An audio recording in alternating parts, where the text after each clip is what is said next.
afternoon. My name is Hannah Brown with Charlotte-Mecklenburg Emergency Management. Thank you for joining us for our Hurricane Ian update today. So we have a couple of speakers just to go over the latest forecasts and also talk about some things that the public should know going into the weekend. So first we will have Chief Graham, Deputy Director of Charlotte-Mecklenburg Emergency Management. We'll then kick it off to John Wendell from Stormwater Services, Matt Lewis from Medic, and then finally we will have questions. So Lawrence Corley will facilitate those for us. So at this time, I'm going to hand it off to Chief Graham.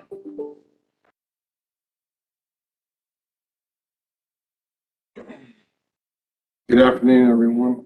Hurricane Ian's track is becoming clearer, and there is a higher certainty that we will be significantly impacted here in the Charlotte region. And so before I even get going, I want everybody to understand that you need to be weather aware. You need to make a personal decision about whether or not you need to be on the roads, really starting now, because the Charlotte Fire Department has already recorded its first call that we believe is related to wind damage here in the city. So from now through when the storm is over, and you need to be weather aware, making sure that you're in touch with all your weather sources. But we encourage everyone over the next 24, 48 hours to stay home and off the roads as much as possible. I don't want anyone to be injured or killed because of the storm in our county. And so I cannot stress that enough. Please be weather aware, make your own decisions. But my recommendation is to stay off the roads as much as possible. The primary time frame of concern for flash flooding in the Charlotte area is Friday afternoon and evening and overnight into early Saturday morning. We expect the heaviest rainfall period to be between 2 p.m. Friday and 2 a.m. Saturday. The Charlotte area can expect 4 to 6 inches of rain. I need everyone to understand that this is a change in the weather forecast for the Charlotte region according to the National Weather Service. The latest update from the National Weather Service indicates that we will experience wind gusts, not sustained, but wind gusts up to 60 miles an hour beginning tomorrow. This is a significant difference from previous forecasts. Wind gusts of this type can cause serious damage, including uprooting of trees and down power lines. It is very important that people stay home and off the roads Friday afternoon into Saturday morning specifically. We need people to understand that these conditions have the potential to pose significant safety risks. Please secure outdoor items, and I was just told by some of our staff that some of their outdoor items have already been moved due to the wind. If you live on waterfront property, make sure to secure boats and covers. Store loose items such as swim mats, tow tubes, kayaks, and chairs.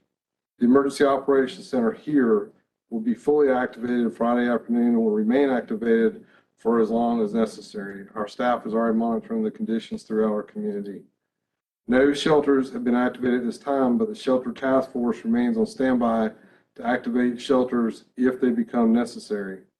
Charlotte 311 is extending its hours to be open from 7 a.m. through 7 p.m. on Saturday. There are no changes to normal hours on Friday. Charlotte 311 will remain on standby to extend additional hours on Sunday if necessary. If so, this will be communicated at a later time. Thank you to our partners at 311, and really, I'll be honest with you, that group of individuals always comes through for us, and they make our entire community proud. Know who to call. For emergencies, call 911. You can be routed, by call 911, you'll be routed to police, fire, or medic. For non-emergency situations, call 311. Examples include reporting storm drain blockages or creek blockages, reporting water and wastewater emergencies. For power outages, call your energy provider. Remember to stay informed by keeping up to date with weather conditions and signing up for Charlotte alerts. Stay off the roads on Friday afternoon, evening, and Saturday morning. Never attempt to drive through flooded roadways. I'm not going to stress that enough. You have no idea what's underneath that water. It takes a very small amount of water to move a vehicle. So if you can't see the road, stop, turn around, and everything will be all right. We have to be aware of carbon monoxide because it's a silent killer. You can't see it, you can't taste it, you can't smell it, but it will kill you just as quick as anything else that we worry about. So generators, and I think Captain Gilmore is probably going to speak about generator safety. That's important. We want to make sure you have working smoke detectors along with working smoke carbon monoxide detectors. This is also important. If you don't know how to operate a chainsaw, don't do it. Don't do it.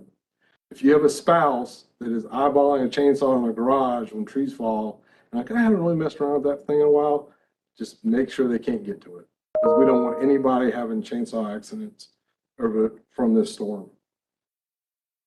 Limbs and trees can fall on vehicles and trap drivers and passengers and kill them. So this is why we're asking everybody to stay off the roads throughout the storm. Make sure I covered everything. CMPD is not present due to a technical issue, but however, they are fully engaged and fully aware of everything that's going on. And they're our partners in everything that we do. We are talking to CMPD all the time, and they care they're right in lockstep with emergency management, the fire department, and medic, and everybody else in our community. So we'll get through this, and next week everything will be back to normal. But please be weather aware, know what's going on. I'm going to turn it over to John Wendell. John, thank you.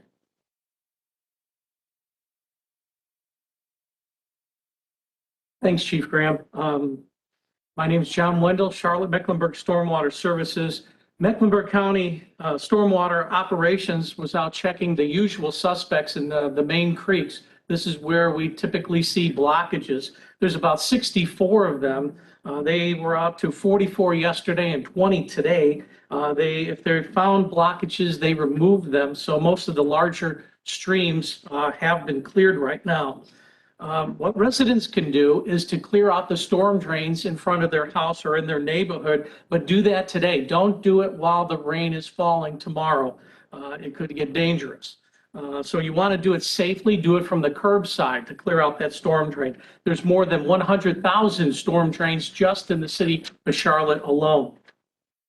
Flooding is Mecklenburg County's costliest natural disaster. And as Chief Graham said, that remember to turn around, don't drown. 6 inches of moving water can knock you over. A foot of moving water can move your car.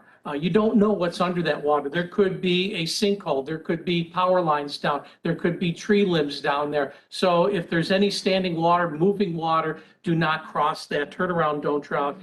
More than 50% of the people who die from flooding die in their cars because they went around barriers or they thought they could get through and they couldn't. One last thing I want to mention is you can get real-time rainfall information for your neighborhood. Go to our website, the Stormwater Services website, which is stormwater.charmec.org. And there'll be a little tile that'll say creek data.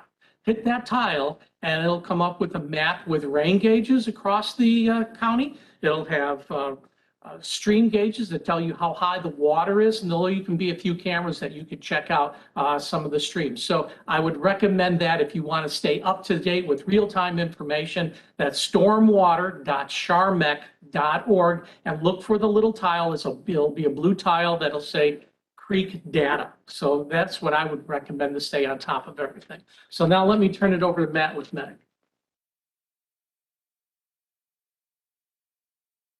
Thanks, John. Medic is staffed and equipped for this event. Our staffing levels are well established, and we're prepared to respond to an increase in demand should the situation require it.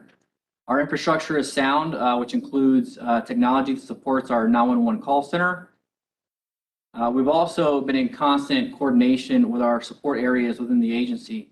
They've reported that we are prepared with ample fuel and medical supplies. Planning for and responding to emergencies is something that we do every day alongside our police and fire partners. We're confident that we'll be prepared to respond when and where needed. Medic will have representation here in the EOC so that we maintain that high level of communication throughout the event. Finally, we do have a plan in place should sustained winds prove hazardous to our responders. However, we do urge you to use caution if you have to be on the roads, to use caution for emergency vehicles. I'll hand it off to the Charlotte Fire Department, Captain Gilmore.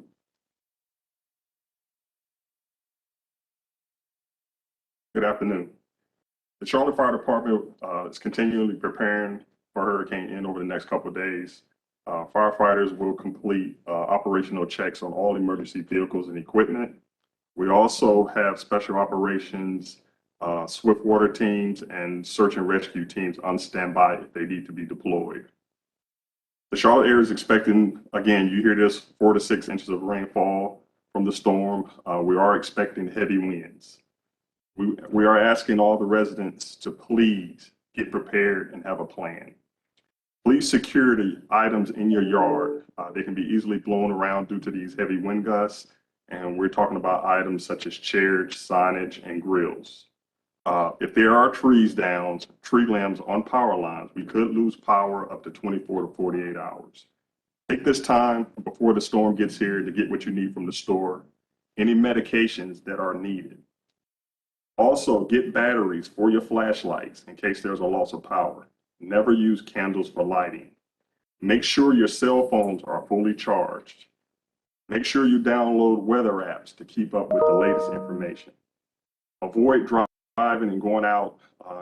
Only go out if there's an emergency.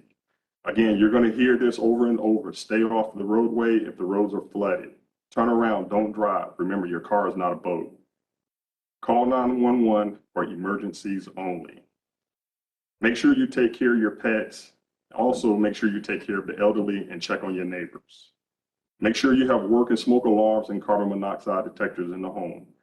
From history, we know that whenever we have these type storms and we have a loss of power, we're also going to see a large amount of calls regarding to carbon monoxide poisoning. Carbon monoxide chief, he reiterated earlier that this is a colorless, odorless gas you can't see. All right, it's going to cause illness or even death. So please make sure you have a working smoke alarm and carbon monoxide detector in the home. If trees are down, partially or fully blocking your streets, call 911. If a tree is down in your yard and it's not life-threatening, please call 311. That's all I have right now.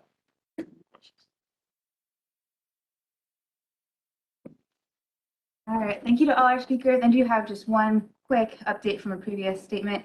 As mentioned, Charlotte-Mecklenburg 311 is extending their hours, to which we are very grateful for them. They're a very valuable partner, and those hours will be 7 a.m. to 5 p.m. on this Saturday.